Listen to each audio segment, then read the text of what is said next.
प्रसन्नाङ्गरागं प्रभाकाञ्चनाङ्गं जगद्भीतिशौर्यं तुषाराद्रिधैर्यम्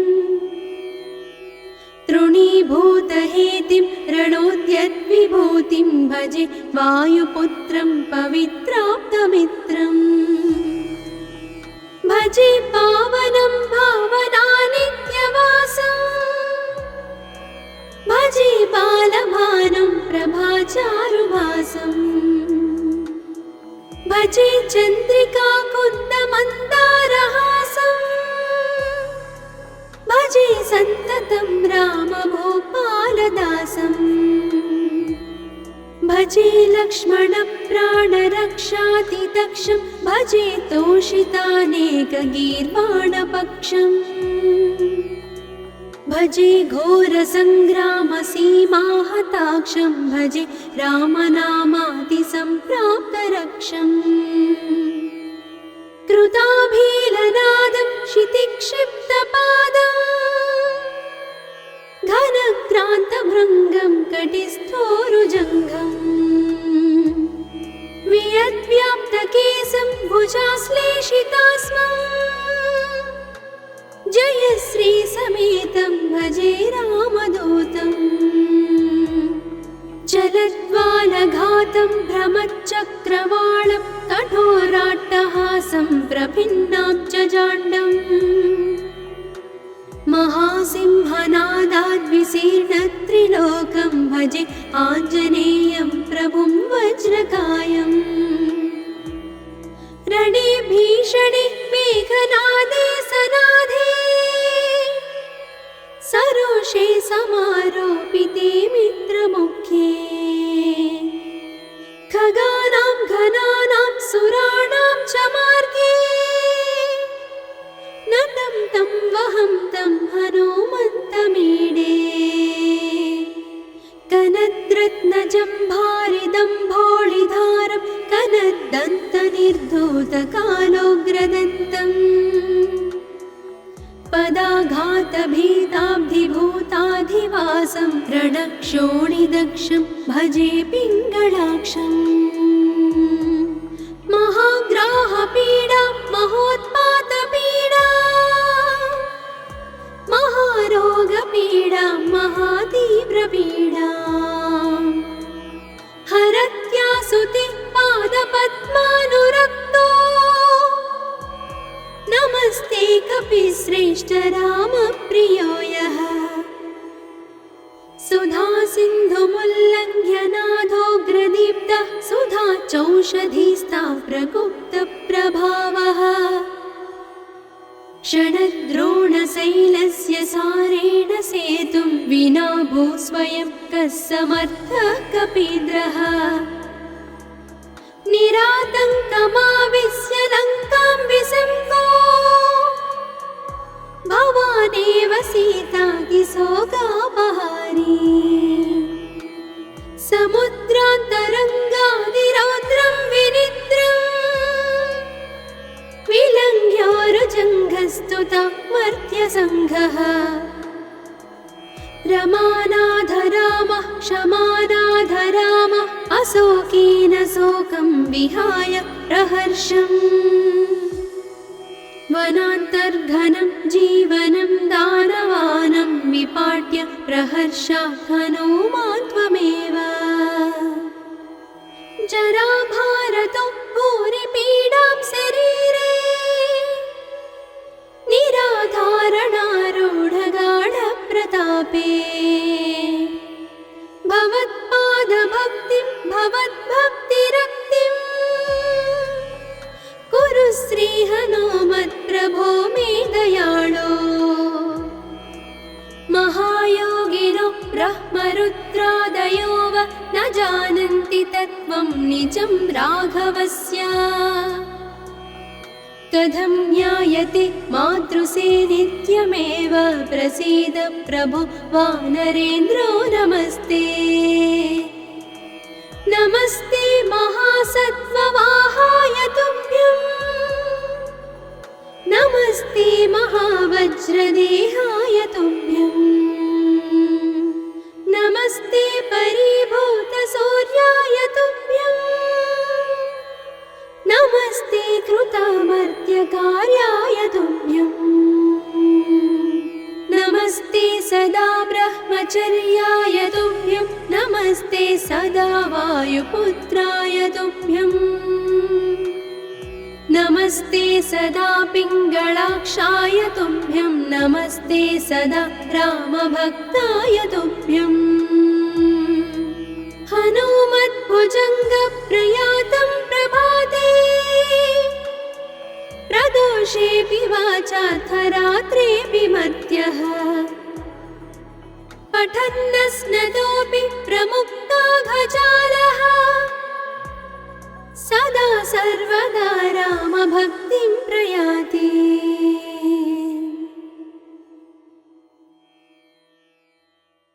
प्रसन्नाङ्गरागं प्रभाकाञ्चनाङ्गं जगद्भीतिशौर्यं तुषाराद्रिधैर्यम्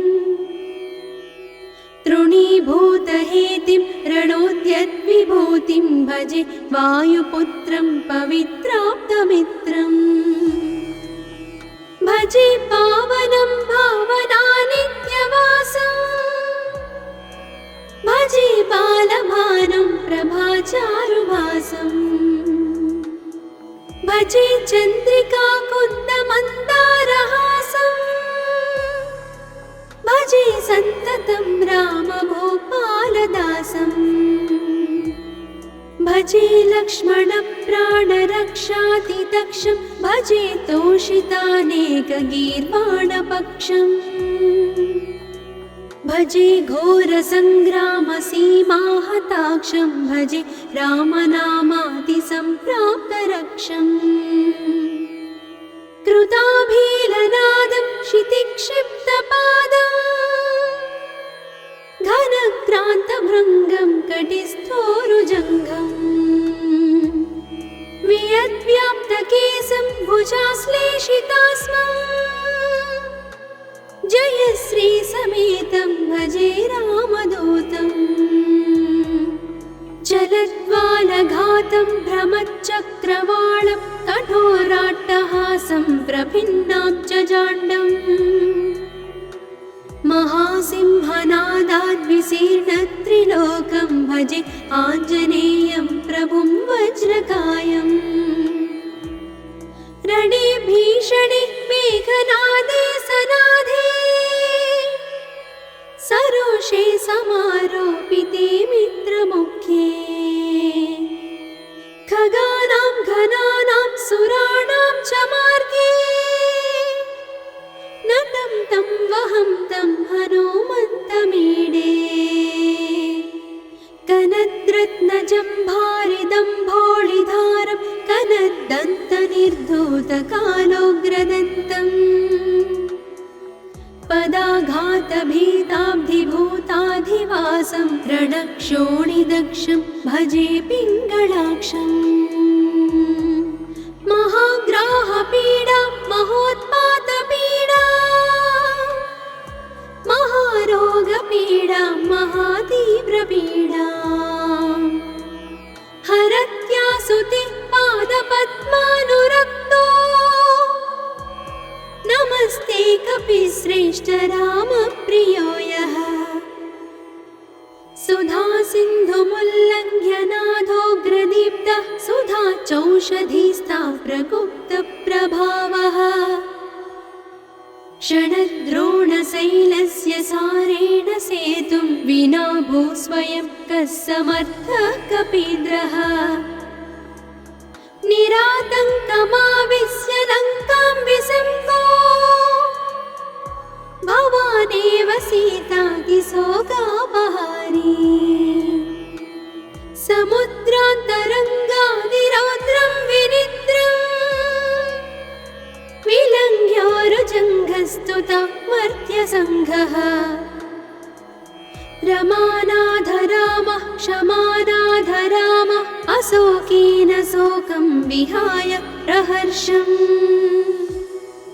वनान्तर्घनं जीवनं दानवानं विपाट्य प्रहर्षात् हनुमान् त्वमेव जराभारतो भूरिपीडां शरीरे निराधारणारूढगा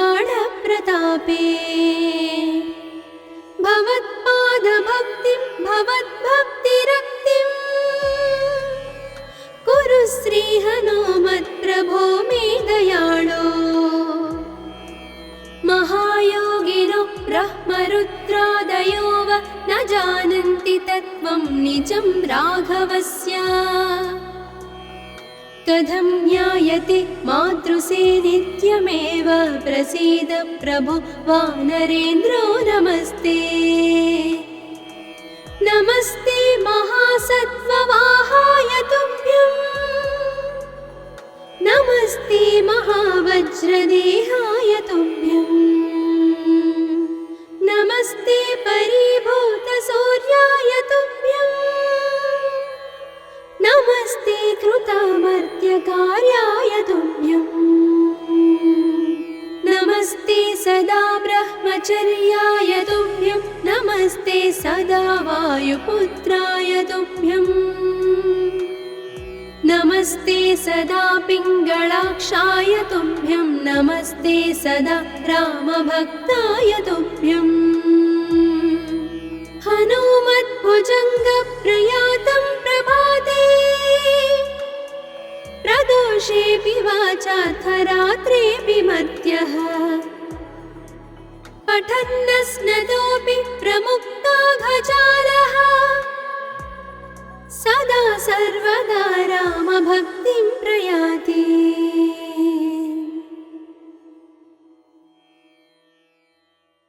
प्रसन्नाङ्गरागं प्रभाकाञ्चनाङ्गं जगद्भीतिशौर्यं तुषाराद्रिधैर्यं तृणीभूतहेतिं रणोद्यद्विभूतिं भजे वायुपुत्रं पवित्राप्तमित्रम् भजे पावनं भावनानित्यवासं भजे बालभानुं प्रभाचारुभासं भजे चन्द्रिकाकुन्दमन्दारहासं भजे सन्ततं रामभूपालदासं भजे लक्ष्मणप्राणरक्षातिदक्षं भजे तोषितानेकगीर्वाणपक्षम् भजे घोरसङ्ग्रामसीमाहताक्षं भजे रामनामातिसम्प्राप्तरक्षम् कृताभीलनादं क्षितिक्षिप्तपादं घनक्रान्तभृङ्गं कटिस्थोरुजङ्घम् वियद्व्याप्तकेशं भुजाश्लेषितास्मम् जयश्री समेतं भजे रामदूतम् जलद्वालघातं भ्रमच्चक्रवालं कठोराट्टहासं प्रभिन्नाब्जजाण्डम् महासिंहनादाद्विशीर्णत्रिलोकं भजे आञ्जनेयं प्रभुं वज्रकायम् रणे भीषणे मेघनादे सनाधे सरोषे समारोपिते मित्रमुख्ये खगानां घनानां सुराणां च मार्गे नतं तं वहं तं हनुमन्तमीडे कनद्रत्नजम्भारिदम्भोळिधारं कनद्दन्तनिर्धूतकालोग्रदन्तम्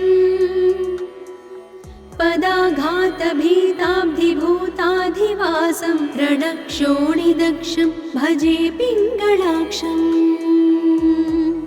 महाग्राहपीडा महोत्पातपीडा महारोगपीडा महातीव्रपीडा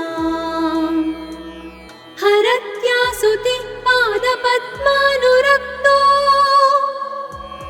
नमस्ते कपिश्रेष्ठ रामप्रियो यः सुधा सिन्धुमुल्लङ्घ्य नाथोग्रदीप्तः सुधा चौषधीस्था प्रकुप्तप्रभावः षडद्रोणशैलस्य सारेण सेतुं विना भूस्वयं कः समर्थः कपीन्द्रः निरातङ्कमाविश्य लङ्कां विसङ्को भवान् भवानेव सीतातिशोकापहारी समुद्रान्तरङ्गादिरौद्रं विनिद्रम् विलङ्घ्योरुजङ्घस्तुता मर्त्यसङ्घः रमानाधरामः क्षमानाधरामः अशोकेन शोकं विहाय प्रहर्षम्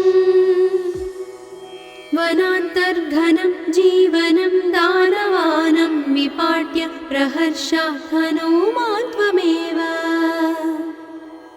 जराभारतो भूरिपीडां शरीरे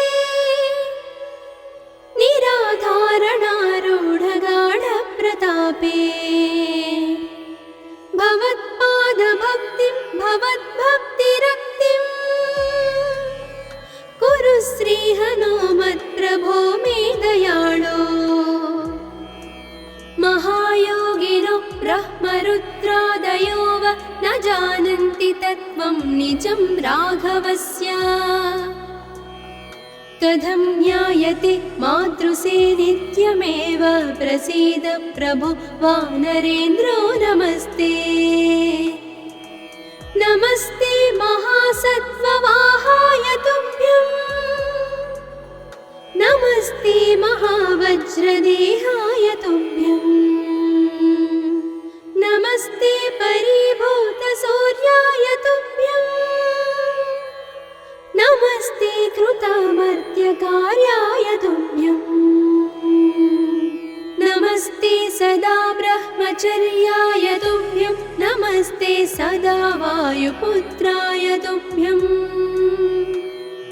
नमस्ते सदा पिङ्गळाक्षाय तुभ्यं नमस्ते सदा रामभक्ताय तुभ्यं हनुमद्भुजङ्गप्रयातं प्रभाते प्रदोषेऽपि वाचार्थरात्रेऽपि मर्त्यः पठन्नस्नतोऽपि प्रमुक्ताघजालः सदा सर्वदा रामभक्तिं प्रयाति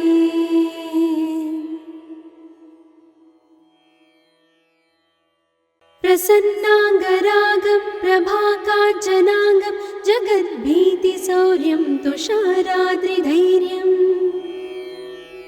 तृणीभूतहेतिं रणोद्यद्विभूतिं भजे वायुपुत्रं पवित्राप्तमित्रम्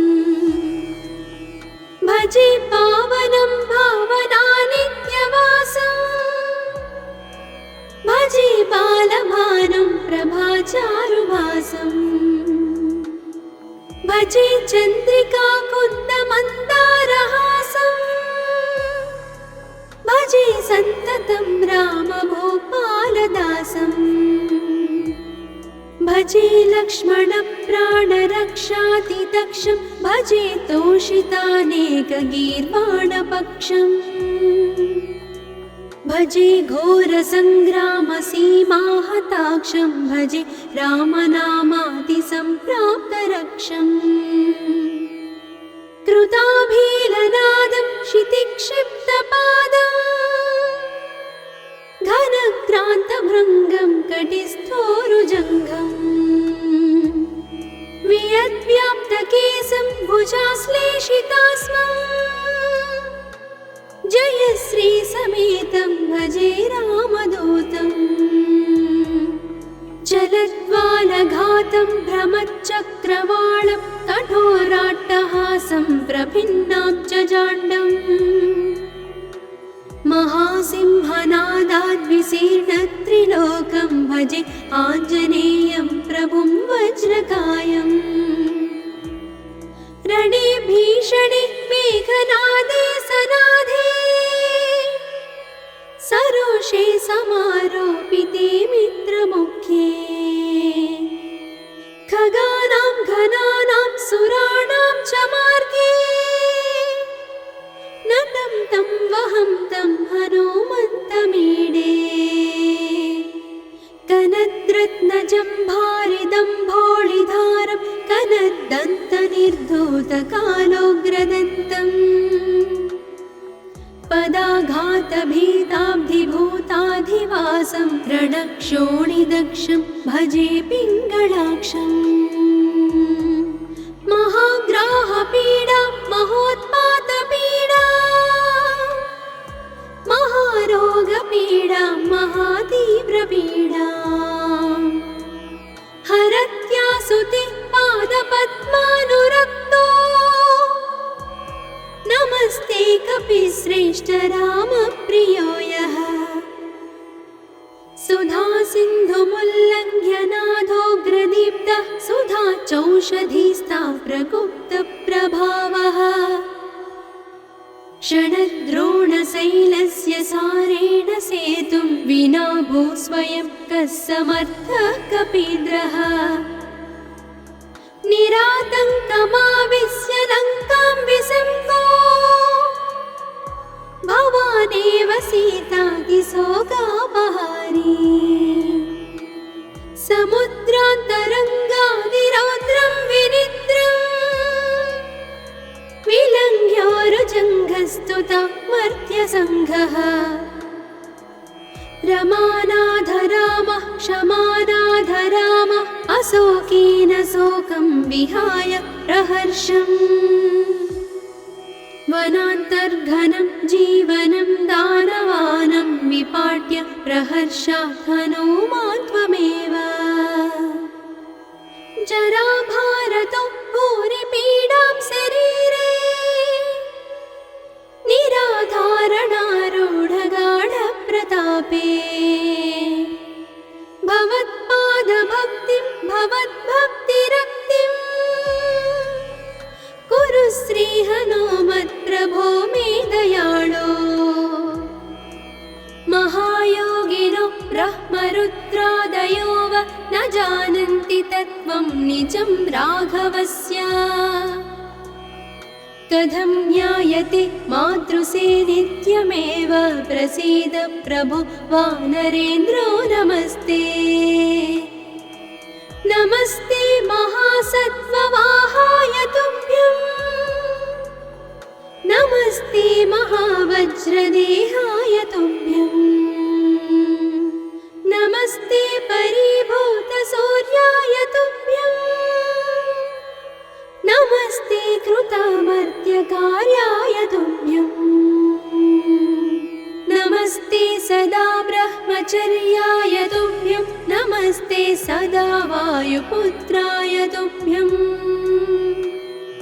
नमस्ते सदा पिङ्गळाक्षाय तुभ्यं नमस्ते सदा रामभक्ताय तुभ्यं हनुमद्भुजङ्गप्रयातं प्रभाते प्रदोषेऽपि वाचार्थरात्रेऽपि मर्त्यः पठन्नस्नतोऽपि प्रमुक्ताघजालः सदा सर्वदा रामभक्तिं प्रयाति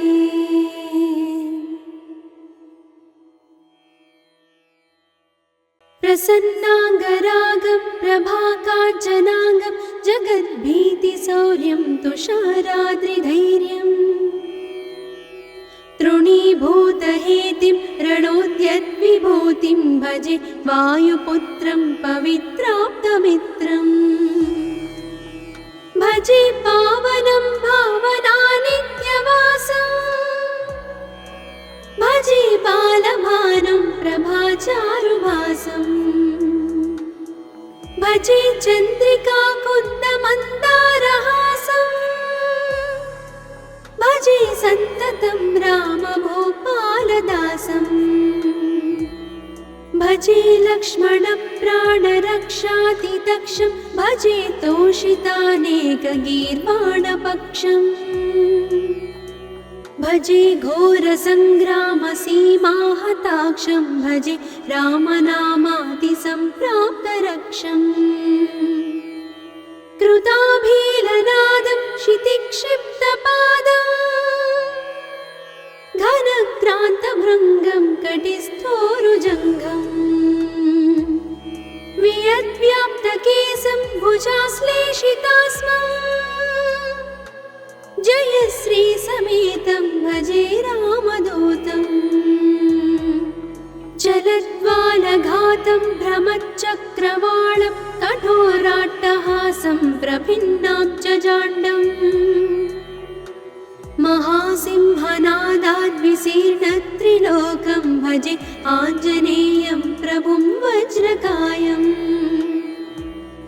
रणे भीषणे मेघनादे सनादे सरोषे समारोपिते मित्रमुख्ये खगानां घनानां सुराणां च मार्गे नतं तं वहं तं हनुमन्तमीडे कनद्रत्नजम्भारिदम्भोळिधारं कनद्दन्तनिर्धूतकालोग्रदन्तम् पदाघातभीताब्धिभूताधिवासं रणक्षोणिदक्षं भजे पिङ्गळाक्षम् महाग्राहपीडा महोत्पातपीडा महारोगपीडा महातीव्रपीडा हरत्यासुते पादपद्मानुरक्तो नमस्ते कपिश्रेष्ठ रामप्रियो यः सुधा सिन्धुमुल्लङ्घ्य नाथोग्रदीप्तः सुधा चौषधीस्था प्रगुप्तप्रभावः षडद्रोणशैलस्य सारेण सेतुं विना भू स्वयं कः समर्थः कपीन्द्रः निरातङ्कमाविश्य लङ्कां विसम्भो भवानेव सीतातिशोकापहारी समुद्रान्तरङ्गादिरौद्रं विनिद्रम् विलङ्घ्योरुजङ्घस्तुता मर्त्यसङ्घः रमानाथ रामः क्षमानाथ रामः अशोकेन शोकं विहाय प्रहर्षम् वनान्तर्घनं जीवनं दानवानं विपाट्य प्रहर्षात् हनुमान् त्वमेव जराभारतो भूरिपीडां शरीरे निराधारणारूढगाढप्रतापे भवत्पादभक्तिं भवद्भक्तिरक्तिं कुरु श्रीहनुमत्प्रभो मे दयाळो महायोगिनो ब्रह्मरुद्रादयो वा न जानन्ति तत्त्वं निजं राघवस्य कथं ज्ञायते मातृसे नित्यमेव प्रसीद प्रभो वानरेन्द्रो नमस्ते नमस्ते महासत्त्ववाहाय तुभ्यम् नमस्ते महावज्रदेहाय तुभ्यम् नमस्ते परिभूतसूर्याय तुभ्यम् नमस्ते कृतामर्त्यकार्याय तुभ्यम् नमस्ते सदा ब्रह्मचर्याय तुभ्यं नमस्ते सदा वायुपुत्राय तुभ्यम् नमस्ते सदा पिङ्गळाक्षाय तुभ्यं नमस्ते सदा रामभक्ताय तुभ्यम् हनुमद्भुजङ्गप्रयातं प्रभाते प्रदोषेऽपि वाचार्थरात्रेऽपि मर्त्यः पठन्नस्नतोऽपि प्रमुक्ताघजालः सदा सर्वदा रामभक्तिं प्रयाति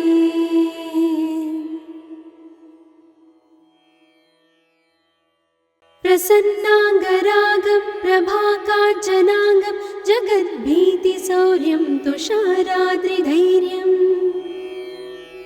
तृणीभूतहेतिं रणोद्यद्विभूतिं भजे वायुपुत्रं पवित्राप्तमित्रम् भजे पावनं भावनानित्यवासम्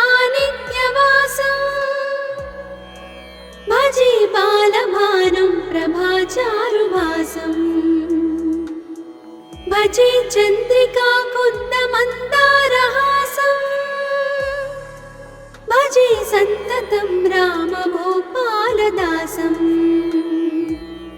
भजे लक्ष्मणप्राणरक्षातिदक्षं भजे तोषितानेकगीर्वाणपक्षम् भजे घोरसङ्ग्रामसीमाहताक्षं भजे रामनामातिसम्प्राप्तरक्षम् कृताभीलनादं क्षितिक्षिप्तपादम् घनक्रान्तभृङ्गं कटिस्थोरुजङ्घम् वियद्व्याप्तकेशं भुजाश्लेषितास्मम् जयश्रीसमेतं भजे रामदूतम् चलद्वालघातं भ्रमच्चक्रवालं कठोराट्टहासं प्रभिन्नाब्जजाण्डम् महासिंहनादाद्विशीर्णत्रिलोकं भजे आञ्जनेयं प्रभुं वज्रकायम् रणे भीषणे मेघनादे सनादे सरोषे समारोपिते मित्रमुख्ये खगानां घनानां सुराणां च मार्गे नतं तं वहं तं हनुमन्तमीडे कनद्रत्नजम्भारिदम्भोळिधारं कनद्दन्तनिर्धूतकालोग्रदन्तम्